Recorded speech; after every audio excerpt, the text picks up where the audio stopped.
إن الحمد لله نحمده ونستعينه ونستغفره ونؤمن به ونتوكل عليه ونعوذ بالله من شرور أنفسنا ومن سيئات أعمالنا من يهده الله فلا مضل له ومن يضلل فلا هادي له وأشهد أن لا إله إلا الله وحده لا شريك له وأشهد أن سيدنا ونبينا محمدا عبده ورسوله يا أيها الذين آمنوا اتقوا الله حق تقاته ولا تموتن إلا وأنتم مسلمون يا أيها الناس اتقوا ربكم الذي خلقكم من نفس واحدة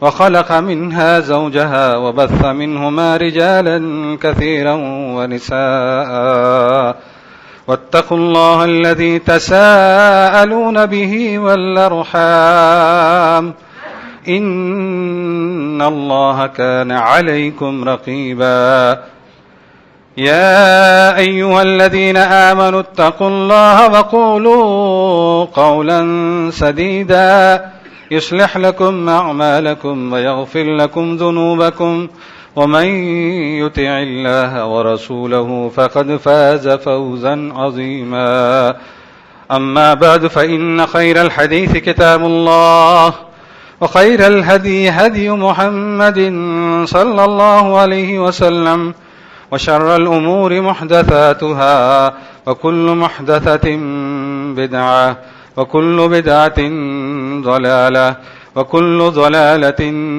في النار فأعوذ بالله السميع العليم من الشيطان الرجيم بسم الله الرحمن الرحيم الحج أشهر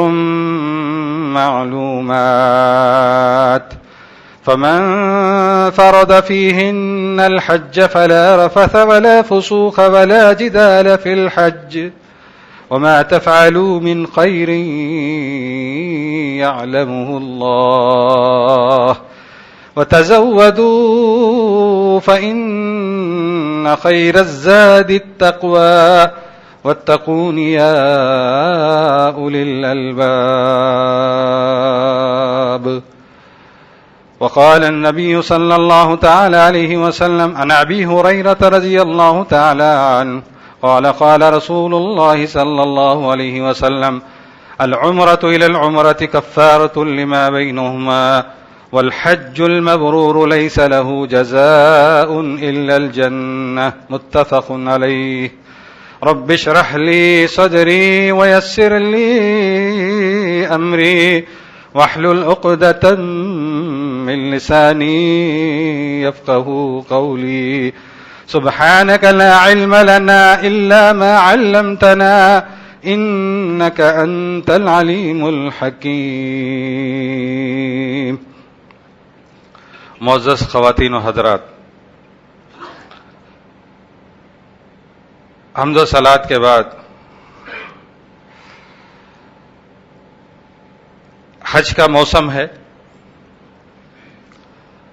ہم میں سے بہت سارے خوش نصیب بندے اور بندیاں اللہ کی دعوت پر لبیک کہتے ہوئے رخت سفر باندھنے والے ہیں. اس مناسبت سے موضوع کا انتخاب میں نے کیا ہے، اور وہ لوگ جو حج پہ نہیں جا رہے ہیں وہ بھی اس موضوع سے مستفید ہو سکتے ہیں، بلکہ ان کے لیے بھی یہ برابر کی نصیحت ہے. میرے بھائی اور بزرگوں اور میری ماں اور بہنوں، حضرت علی رضی اللہ تعالیٰ عنہ کی طرف ایک قول منسوب ہے. وہ فرماتے ہیں لا تهتموا لکثرت العمل بل اهتموا للقبول، یعنی اعمال انسان کثرت سے کرے اس کا اہتمام کرنے کے بجائے اس بات کا اہتمام کرے کہ اس اپنے عمل کو کیسے قبول کروائے، کیسے اس کو درجے قبولیت کے مرتبے پہ فائز کرایا جائے، اس کا اہتمام کرنا ضروری ہے۔ حج ایک عظیم عبادت ہے، اور ساتھ میں دوسری ساری عبادتیں بھی اپنی جگہ اہمیت کی متحمل ہیں۔ ایک حاجی کئی برسوں کی کمائی کے بعد، محنتوں کے بعد، چاہے وہ مرد ہو چاہے خاتون ہو، حج کی ایک عظیم عبادت کے لیے وہ جاتا ہے۔ حج کر کے وہ لوٹتا ہے تو اس کو اس کی محنت کا بدلہ ملنا چاہیے، تو اس کے لیے اس کو اہتمام کرنا پڑے گا کہ کیسے وہ اپنے حج کو حج مبرور بنا سکتا ہے۔ اللہ کے نبی صلی اللہ علیہ وسلم فرماتے ہیں، بخاری اور مسلم کی حدیث ہے کہ العمرۃ الی العمرۃ کفارۃ لما بینہما، ایک عمرے کے درمیان ایک عمرے سے دوسرے عمرے کے درمیان جو گناہ ہوتے ہیں، جو گناہ صغیرہ ہوتے ہیں، ان کو اللہ تبارک و تعالی معاف کر دیتا ہے حج عمرے کی بدولت۔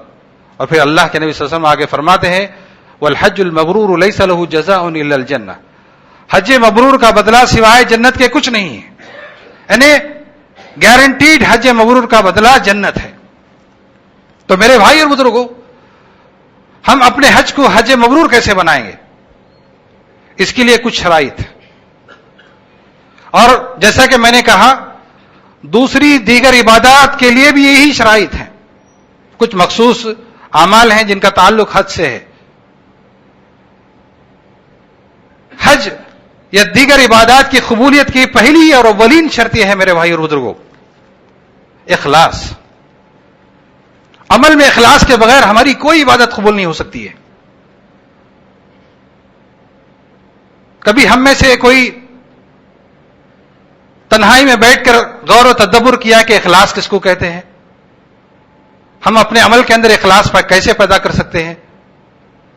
میرے بھائی اور بزرگوں، اخلاص کا مطلب ہے ہمارا عقیدہ درست ہونا چاہیے۔ ہمارا عقیدہ درست ہونے کا مطلب یہ ہے کہ ہمارے اعمال شرک اکبر اور شرک اصغر سے بالکل پاک اور صاف ہوں۔ اللہ کی ربوبیت کے اندر، اللہ کی الوہیت کے اندر، اللہ کی اسماء اور صفات کے اندر ہم کسی اور کو شریک نہ کریں۔ ایک حاجی حج کے لیے بھی جا رہا ہے، حج پہ جانے سے پہلے کسی بزرگ کے پاس جا کے مدد طلب کرتا ہے، کسی خبر کے پاس جا کے مدد طلب کرتا ہے، کسی درخت کے پاس جا کے مدد طلب کرتا ہے، کسی پیر اور فقیر کے پاس جا کے مدد طلب کرتا ہے۔ میرے بھائی اور بزرگوں، اس کی عبادت قبول نہیں ہے۔ وہ رزق دینے والا ہے، اسی کی ہم عبادت کرتے ہیں۔ اسماء اور صفات کے لائق اور سزاوار صرف وہ واحد پروردگار ہے۔ اور اسی طرح ہمارا عمل شرک اصغر سے بھی پاک ہو۔ اللہ کے نبی صلی اللہ علیہ وسلم فرماتے ہیں اخوف ما اخاف علی امتی الشرک الاصغر، میری امت پہ سب سے زیادہ جس بات کا مجھے خوف ہے وہ چھوٹا شرک ہے۔ وہ کیا ہے؟ الریا، لوگوں کو دکھانے کے لیے ہم نیک کام کریں، عبادت کریں، چاہے وہ اللہ کے حقوق ہوں چاہے وہ بندوں کے حقوق ہوں۔ اللہ کے نبی صلی اللہ علیہ وسلم نے فرمایا یہ خطرناک ہے، اخف من دبیب النمل، انسان کے اندر جس طرح سے چونٹی کتنی خفیہ طور پر چلتی ہے، اس خفیہ طور پر انسان کے اندر یہ ریاکاری داخل ہوتی ہے۔ نیک عمل کرتا ہے، شیطان اس کو فوری ضائع کروا دیتا ہے۔ اس ضمن میں حاجیوں سے بھی اور نمازیوں سے بھی یہ عرض کروں کہ آپ اپنے دل سے سوال کریں کہ آپ آج جمعہ پڑھنے کے لیے کیوں آئے، اور حج کرنے کی نیت آپ نے کی ہے تو کیوں کی ہے؟ محرک کیا بنا ہے؟ محرک کیا بنا ہے؟ کیوں آپ نے حج کا ٹکٹ بک کروایا؟ حج کے لیے کیوں جانے کا انتظام کروایا؟ وہ محرک کیا بنا؟ محرک اگر یہ بنا کہ پروردگار نے آپ کو مال و منال سے نوازا اور آپ کے لیے سفر کی سہولت عطا کی، سارے انتظامات کیے، تو انسان تڑپ کر وہ اس کی زبان پہ یہ الفاظ آ جاتے ہیں لبیک اللہم لبیک، اے اللہ میں حاضر ہوں، تو نے دعوت دیا، تو نے انتظام کیا، تیرے گھر کی زیارت کے لیے میں حاضر ہوں۔ لبیک کہتا ہے، لبیک اللہم لبیک، لبیک لا شریک لک لبیک، ان الحمد والنعمت لک والملک لا شریک لک۔ اس کے برعکس ایک شخص کسی کے گھر مثال کے طور پر چھوٹا بھائی حج پہ جا رہا ہے، خاندان میں چرچا ہوتا ہے کہ اس کے 3 بڑے بھائی ہیں، اس سے بھی زیادہ مالدار ہیں، حج پہ نہیں جا رہے. گھروں میں عورتوں کے اندر چیمیاں گوئی ہوئی، باتیں ہوئی. بطور مثال میں عرض کر رہا ہوں. غیرت دلائی جاتی ہے کہ چھوٹا بھائی حج پہ گیا، بڑے بھائی تمہیں پہلے حج پہ جانا چاہیے تھا. دنیا والوں کو کی نگاہ میں اپنی عزت کو باقی رکھنے کے خاطر وہ بھی ٹکٹ بک کرتا ہے. وہ حقیقی معنی میں اللہ کی دعوت پر اس نے لبیک نہیں کہا. اور اس مثال کو سمجھ کر اور ساری مثالیں آپ اپنے حج کے فیصلے پر آپ غور کریں کہ آپ نے فیصلہ کیوں کیا ہے. آپ نے نماز پڑھنے کے لیے مسجد آئے تو کیوں آئے ہیں؟ کوئی دوست آپ کو لے کے آیا ہے یا دل سے آپ آئے ہیں؟ یہ پہلی شرط ہے میرے بھائی اور بزرگوں، اخلاص. اور دوسری شرط ہے اتباع اور اقتداء. کوئی بھی عمل، کوئی بھی عبادت رسول اکرم صلی اللہ علیہ وسلم کے بتائے ہوئے طریقے کے مطابق اگر نہ ہو تو وہ عبادت قابل قبول نہیں ہے. چاہے وہ کتنی ہی بڑی عبادت کیوں نہ ہو، کتنے اچھے طریقے سے آپ کرنے کی کوشش کریں، دنیا والے اسے جتنا اچھا کہہ لے، لیکن وہ عبادت کبھی قبول نہیں ہو سکتی ہے. آج اسلام کا سب سے بڑا مسئلہ یہ ہے کہ عبادات کو اتنا خلط ملط، اتنا بگاڑ دیا گیا ہے کہ لوگ اصل عبادات کو بھول گئے. میرے بھائی اور بزرگوں، اللہ کے نبی صلی اللہ علیہ وسلم نے حج کے موقع پر فرمایا خذوا انی مناسککم ایھا الناس. مسلم شریف کی حدیث ہے، اے لوگو مجھ سے حج کا طریقہ سیکھ لو. میں اسی طرح سے نماز کے تعلق سے اللہ کے نبی نے فرمایا صلوا کما رأیتمونی اصلی، نماز اس طرح پڑھو جس طرح میں نماز پڑھتا ہوں. فلاں نے کہا ایسا، فلاں نے لکھا ایسا، فلاں معلم نے کہا ایسا حج کرنا ہے، یہ کرنا ہے، وہ کرنا ہے. نہیں میرے بھائیوں، آپ نے کلمہ پڑھا اللہ کے نبی صلی اللہ علیہ وسلم کا، آپ کو اتباع اقتداء کرنا ہے تو صرف ایک شخصیت کی، وہ نبی کریم صلی اللہ علیہ وسلم کی شخصیت ہے. اور پھر اخذ اور ترک دونوں کے اندر، یعنی کرنے اور رکنے، ان دونوں کے اندر آپ کو اللہ کے نبی صلی اللہ علیہ وسلم کی اطاعت کرنی ضروری ہے. اللہ کے نبی نے جیسا حج کیا ویسے، اور جو چیزیں چھوڑ دی ہیں ان کو چھوڑنا ضروری ہے.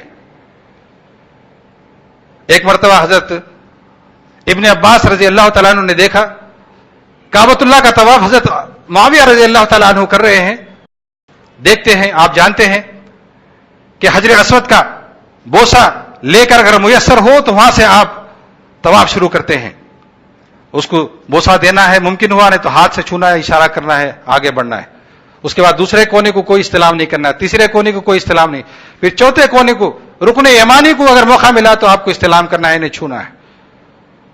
موقع نہیں ملا تو آگے گزر جانا ہے، اسے اشارہ بھی نہیں کرنا ہے. لیکن حضرت معاویہ رضی اللہ تعالیٰ عنہ، حضرت ابن عباس رضی اللہ تعالیٰ عنہ نے دیکھا کہ چاروں کعبے کے چاروں کونوں کو وہ استلام کر رہے ہیں. ابن عباس رضی اللہ تعالیٰ عنہ نے منع کیا کہ تم ایسا نہ کرو. تو کہتے ہیں لیسا شیء من البیت محجورا، کہ کعبۃ اللہ کا کوئی حصہ چھوڑنے کے لائق نہیں ہے. حضرت ابن عباس رضی اللہ تعالیٰ عنہ فقیہ تھے، بڑے فقیہ تھے، جن کے لیے اللہ کے نبی صلی اللہ علیہ وسلم نے دعا فرمائی تھی اللہم فقہہ فی الدین، دین کے اللہ تعالیٰ اسے سمجھ عطا کر. ان سے بحث و تکرار کے بغیر صرف اللہ کے شان میں جو آیت نازل کی گئی تھی وہ آیت ان کے سامنے پڑھتے ہیں لقد کان لکم فی رسول اللہ اسوۃ حسنہ. اے معاویہ، تمہارے لیے رسول اکرم صلی اللہ علیہ وسلم کی ذات میں اسوہ اور نمونہ ہے. انہیں بات سمجھ میں آ جاتی ہے کہ اللہ کے نبی نے تو صرف حجر اسود کا بوسہ لیا تھا اور رکن یمانی کا استلام کیا تھا، بقیہ دو رکن شامی اور رکن عراقی کو استلام نہیں کیا تھا، وہ دو کونوں کو چھوڑ دیا تھا. امام شافعی رحمۃ اللہ علیہ فرماتے ہیں، شیخ البانی رحمۃ اللہ علیہ نے اپنے رسالے میں لکھا ہے، امام شافعی فرماتے ہیں نتبع سنہ فعلا و ترکا، ہم سنت کو فعل کے اندر یعنی کرنا جیسے اللہ کے نبی نے کیا ویسے کرتے ہیں، اور جن باتوں کو اللہ کے نبی نے چھوڑا ہے وہ چھوڑ کر ہم سنت کی اتباع کرتے ہیں. ایک اور واقعہ سن لیجئے. مدینہ منورہ کے اندر مسجد نبوی کے اندر امام مالک رحمۃ اللہ علیہ بیٹھے ہوئے ہیں. ایک شخص آتا ہے، ان سے عرض کرتا ہے کہ امام مالک، میں مسجد نبوی بلکہ قبر رسول سے احرام باندھوں گا اور یہاں سے نیت کروں گا. امام مالک رحمۃ اللہ علیہ اس شخص سے فرماتے کہ لا تفعل، ایسا مت کرو، کیونکہ اللہ کے نبی نے تو میقات مقرر کی ہے مدینے کی، ذوالحلیفہ جس کو بیر علی بھی کہتے ہیں، وہاں سے تم نیت باندھو. وہ کہتا ہے کہ نہیں، میں تو نیت مسجد نبوی اور قبر رسول کے پاس سے نیت باندھوں گا. اللہ کے نبی حضرت امام مالک رحمۃ اللہ علیہ اس سے فرماتے ہیں کہ ایسا نہ کرو. وہ کہتا ہے کہ اس میں کیا بات ہے، اس میں کیا برائی ہے؟ جیسے آج لوگ بحث کرتے ہیں، دیکھنے میں بڑا اچھا عمل ہے، بڑا اچھا لگتا ہے، ہم سورہ فاتحہ ہی تو پڑھتے ہیں، ہم 2 خلط ہی تو پڑھتے ہیں، ہم یہ آیت الکرسی ہی تو پڑھتے ہیں، ہم یہ تو کرتے ہیں، ہم وہ تو کرتے ہیں، بہت ساری حجتیں کرتے ہیں لوگ. کہتے ہیں کہ اس میں کیا فتنہ ہے؟ امام مالک رحمۃ اللہ علیہ نے ان سے اس شخص سے فرمایا ایو فتنۃ اعظم من ان ترى انك سبقت الى فضیلۃ خسر عنها رسول اللہ صلی اللہ علیہ وسلم. اس سے بڑا فتنہ کیا ہے کہ تم اللہ کے نبی سے زیادہ فضیلتیں آگے بڑھنا چاہتے ہو.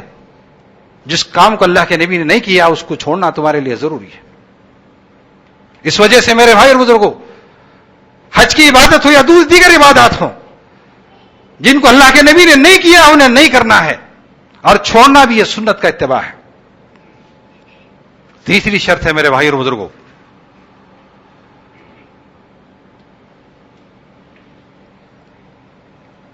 جس مال سے ہم حج پہ جا رہے ہیں، جو کپڑے پہن کر ہم نماز پڑھ رہے ہیں،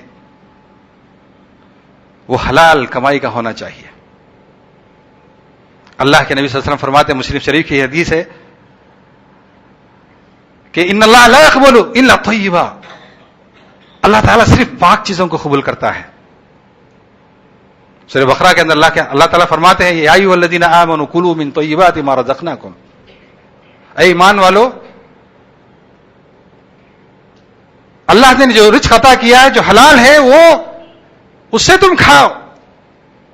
اور پھر فرماتے ہیں ثم ذکر الرجل یطیل السفر اشعث اقبر یمد یدیہ ویقول یا رب یا رب ومطعمہ حرام ومشربہ حرام وملبسہ حرام فأنى یستجاب لذلک. ایک شخص آیا ہے، بہترین کپڑے پہن کے آیا ہے، حج پہ گیا ہوا ہے، گڑ گڑا کے دعا کرتا ہے. اس کی دعا کیسے قبول، اس کی عبادت کیسے قبول، اس کی نماز کیسے قبول، اس کا صدقہ کیسے قبول؟ 60 سال اس نے غریبوں کو کھلایا ہے، پلایا ہے، 60 سال اس نے نمازیں پڑھی ہے، ایک نہیں کئی حج اس نے کیے ہیں. لیکن مسئلہ کیا ہے؟ مسئلہ یہ ہے کہ اس کا رزق حلال کا نہیں ہے.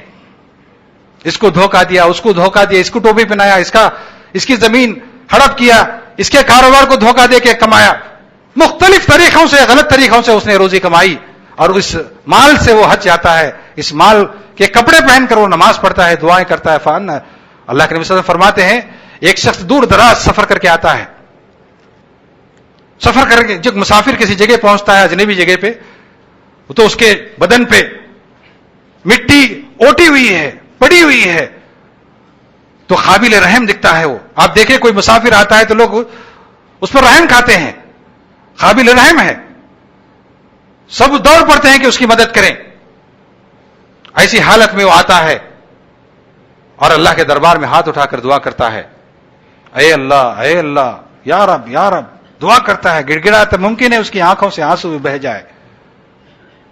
اللہ کے نبی فرماتے ہیں کہ دعا کرنے والا، یہ عبادت کرنے والا، اس کی حالت کیا ہے؟ دیکھو حالت یہ ہے، مطعمہ حرام، وہ جو کھا رہا ہے حرام کا ہے، وہ مشربہ حرام، وہ جو پی رہا ہے حرام کا ہے، وہ ملبسہ حرام، وہ جو کپڑا پہنا ہے وہ حرام کا ہے، وہ غذی بالحرام، اس کا جسم جو بنا ہے وہ بھی حرام کمائی کا ہے، حرام کھانا کھا کر اپنے جسم کو اس نے بنایا ہے. فَأَنَّى يُسْتَجَابُ لِذَلِكَ، کیسے اللہ تبارک و تعالیٰ اس کی دعا کو قبول کر سکتا ہے؟ اس لیے میرے بھائی اور بزرگوں، ہمارا ایک ایک پائی، آپ 100 روپے کے بجائے 10 روپے کمائیں، لیکن وہ حلال کا ہونا چاہیے، کسی کو دھوکہ نہ دیا ہوا ہو، سودی کاروبار نہ ہو. ایسے مال سے اگر آپ حج کریں گے، ایسے مال سے آپ کپڑے سلوا کر پہن کر نماز پڑھیں گے اور دعا کریں گے تو آپ کی دعا قبول ہوگی. اللہ تعالیٰ دعا کو قبول کرنے ہی کے لیے انتظار میں ہے کہ بندہ اس کے دربار میں ہاتھ پھیلائے اور وہ دعا کو قبول کرے. یہ تیسری شرط ہے میرے بھائی اور بزرگوں عبادت کے قبول ہونے کے لیے. اور چوتھی شرط حج کی عبادت کے لیے میرے بھائی اور بزرگوں یہ ہے کہ حج کے ایام میں حاجی گناہوں سے بالکل وہ پاک رہے. فمن فرض فیہن الحج فلا رفث ولا فسوق ولا جدال فی الحج. 3 باتیں اللہ تبارک و تعالیٰ نے اس آیت کے اندر فرمائی کہ جو حاجی حج کے لیے جاتا ہے اس کو چاہیے کہ حج کے ایام میں اپنی بیوی سے وہ الگ رہے. 10 تاریخ کو 10 ذی الحجہ تک وہ جمرے عقبہ کو کنکریاں مارتا ہے، پھر بال کٹوا لیتا ہے اور پھر طواف افاضہ کر لیتا ہے. ان 3 اعمال تک کرنے سے پہلے اس کی بیوی اس پر حرام ہے، وہ اپنی بیوی سے بچ کے رہتا ہے. یہ 3 اعمال کرنے سے پہلے اگر وہ اپنی بیوی سے ہمبستری کر لیتا ہے تو وہ گناہ کا کام کرتا ہے. فمن فرض فیہن الحج فلا رفث ولا فسوق. کوئی بھی گناہ کا کام، مختلف قسم کے گناہ، آنکھ کا گناہ، کان کا گناہ، ہاتھ کا گناہ، پیر کا گناہ، چلتے پھرتے بے شمار گناہ کے کام کر سکتا ہے انسان حج کے دوران بھی. کسی کو دھکا دیا، کسی کو لڑائی لڑی، کسی کے ساتھ کچھ کیا، کسی کے ساتھ کچھ کیا، بہت سارے کام گناہ کے انسان دوران حج بھی کر سکتا ہے. لوگ وہاں پہ جاتے ہیں جیب تک کاٹ لیتے ہیں. پھر تیسری بات اللہ تعالیٰ نے فرمایا اس آیت کے اندر ولا جدال. فسوق کے اندر، فسق کے اندر، گناہ کے اندر جھگڑا بھی آ جاتا ہے، لیکن اللہ تبارک و تعالیٰ سورہ بقرہ کی اس آیت کے اندر خصوصی طور پر جدال کا لفظ استعمال فرمایا. اور اس کے اندر بڑی حکمت ہے. حاجی ایک تو اجنبی ہوتا ہے، نئے ملک میں جاتا ہے، قدم قدم پر وہ اس کا بلڈ پریشر ہائی رہتا ہے، ذرا سا کچھ ہوتا ہے تو لڑنے پہ اتر آتا ہے. بس میں بیٹھنا ہے، بزرگوں کو، بوڑھیوں کو ڈھکل کے جا کے بیٹھتا ہے، چلتے ہوئے دوسروں کو ہٹا کے دوسروں کے پیروں پر پیر رکھ کر تکلیف دے کر آگے بڑھنے کی کوشش کرتا ہے، جس سے جھگڑا ہوتا ہے. کمرے کے اندر 10 بیڈ ہیں، پہلے جا کر لڑتا ہے کہ مجھے اس بیڈ پہ بیٹھنا ہے، اس بیڈ پہ سونا ہے. قدم قدم پہ لڑنے کے موقع ہوتے ہیں. لیکن ایک حاجی صبر کرتے ہوئے وہ جھگڑا کیے بغیر رہتا ہے تو اللہ تبارک و تعالیٰ ایسے حاجی کی حج کو قبول فرما لیتا ہے. اللہ کے نبی صلی اللہ علیہ وسلم نے ایک حدیث میں فرمایا من حج فلم يرفث ولم يسفخ رجع كيوم ولدته امه. یعنی جو حاجی حج کے دوران اپنی بیویوں سے بچا رہا اور کوئی بھی گناہ کے کام اس نے نہیں کیا تو وہ ایسے لوٹے گا جیسے کہ اس کی ماں نے اس کو جنا ہے، بالکل گناہوں سے پاک اور صاف. میرے بھائی اور بزرگوں، یہ 4 ایسی بڑی شرطیں ہیں جن کو ایک حاجی اپنے ذہن میں بٹھائے رکھے اور حج کرنے کی کوشش کرے. اللہ تعالیٰ سے میں دعا کرتا ہوں کہ اللہ تبارک و تعالیٰ کہنے سننے سے زیادہ ہمیں عمل کرنے کی توفیق عطا فرمائے. اقول قولی ھذا واستغفر اللہ لی ولکم ولسائر المسلمین فاستغفروا انہ هو الغفور الرحیم.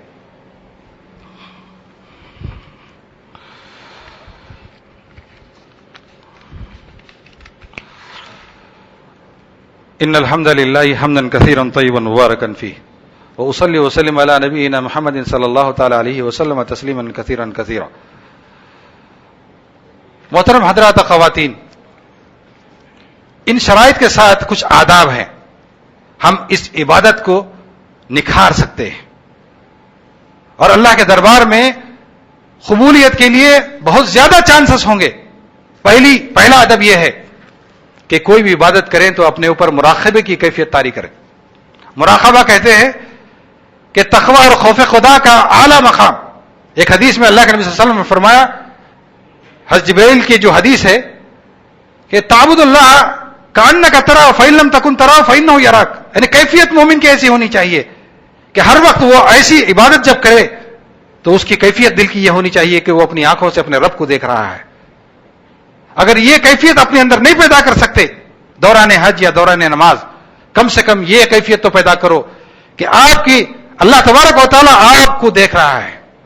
اگر یہ کیفیت انسان کے اندر پیدا ہو جائے تو ہر قسم کے گناہ سے وہ بچ سکتا ہے, ہر قسم کے گناہ سے بچ سکتا ہے. اس کی عبادت کے اندر چاشنی آ جاتی ہے. اور دوسری بات یہ ہے میرے بھائی اور بزرگوں, ہمارے دل میں یہ بات ہونی چاہیے کہ جو عبادت ہم کر رہے ہیں, چاہے وہ حج کی عبادت ہو یا دیگر عبادات ہو یا صدقہ و خیرات کر رہے ہیں, ہمارے دل کے اندر یہ بات ہونی چاہیے, ہمارا عقیدہ یہ ہونا چاہیے کہ یہ محض اللہ کی توفیق سے ہوا ہے. وما توفیقی الا باللہ, اللہ نے توفیق دی تو میں حج پہ جا رہا ہوں.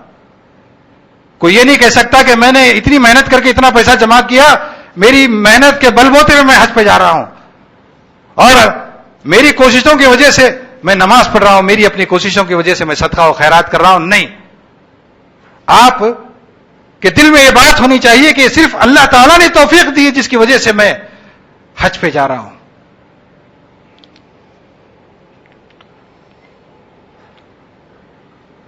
جنتی جب جنت میں داخل ہوں گے ان کی زبان پہ کیا ہوتا؟ اللہ تعالیٰ نے قرآن میں ارشاد فرمایا الحمدللہ الذی ہدانا لہذا وما کننا لنہتدی لولا ان ہدانا اللہ.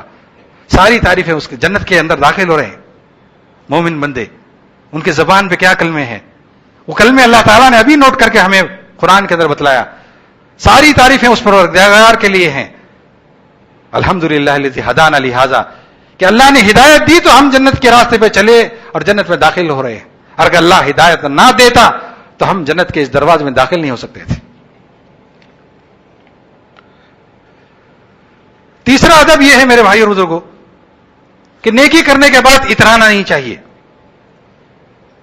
اہل سنت والجماعت کا یہ عقیدہ ہے کہ الایمان بین الخوف والرجاء, ایمان خوف اور رجا کے درمیان والی ایک چیز ہے. ایک انسان حج کی عبادت کرتا ہے تو دل میں اس کے شیطان غرور, گھمنڈ, تکبر پیدا کرواتا ہے. ایک نمازی جمعہ پڑھ کے جاتا ہے تو جو جمعہ نہیں پڑھا ہے اس کے سامنے وہ اکڑ کے چلتا ہے. ایک شخص جو داڑھی رکھا ہے, داڑھی جو نہیں رکھا ہے اس کے سامنے اکڑ کے وہ روک ڈالتا ہے اپنے دین کی وجہ سے. یہ سب چیزیں غلط ہیں. ایک مومن بندوں کی صفت تفصیل میں جانے کا موقع نہیں ہے. قرآن اور حدیث کے اندر بتلایا گیا کہ وہ نیکی کر کے ڈرتا ہے. کیوں؟ نیکی کر کے اللہ تعالیٰ سے یرجون رحمتہ ویخافون عذابہ. مومن کی کیفیت یہ ہے کہ نیکی کر کے وہ اللہ سے یہ امید لگائے بیٹھتا ہے کہ میری نیکی کو اللہ قبول کرے گا, لیکن اسی وقت اس کو یہ خوف بھی ہوتا ہے کہ کسی وجہ سے اللہ تعالیٰ میری اس نیکی کو رد کر دے گا. ایسی کیفیت ہونی چاہیے ہماری. اللہ تعالیٰ سے میں دعا کرتا ہوں کہ اللہ تبارک و تعالیٰ ہمیں کہنے سننے سے زیادہ عمل کرنے کی توفیق عطا فرمائے. ان اللہ وملائکتہ یصلون علی النبی یا ایھا الذین آمنوا صلوا علیہ وسلموا تسلیما. اللهم صل علی محمد وعلى ال محمد كما صليت على ابراہیم وعلى ال ابراہیم انك حمید مجید. اللهم بارك على محمد وعلى ال محمد كما باركت على ابراہیم وعلى ال ابراہیم انك حمید مجید. وصلی علی جميع الانبیاء والمرسلین وعلى الملائکة المقربین وعلى الخلفاء الراشدین وعلى الصحابة كلهم اجمعین وعلى من تبعهم بإحسان الى يوم الدین رضوان اللہ تعالی علیہم اجمعین. اللهم اعز الاسلام والمسلمین, اللهم انصر الاسلام والمسلمین, اللهم انصر من نصر دین محمد صلی اللہ تعالی علیہ وسلم وجعلنا منهم, واخذل من خذل دین محمد صلی اللہ تعالی علیہ وسلم ولا تجعلنا منهم. عباد اللہ اوصیکم وإیایا بتقوى اللہ رحمنی ورحمکم اللہ. ان اللہ یأمر بالعدل والإحسان وإیتاء ذی القربى وینہی عن الفحشاء والمنکر والبغی یعظکم لعلکم تذکرون. اذکروا اللہ یذکرکم وادعوه یستجب لکم ولذکر اللہ تعالی اعلی واولی واجل واتم واہم واکبر.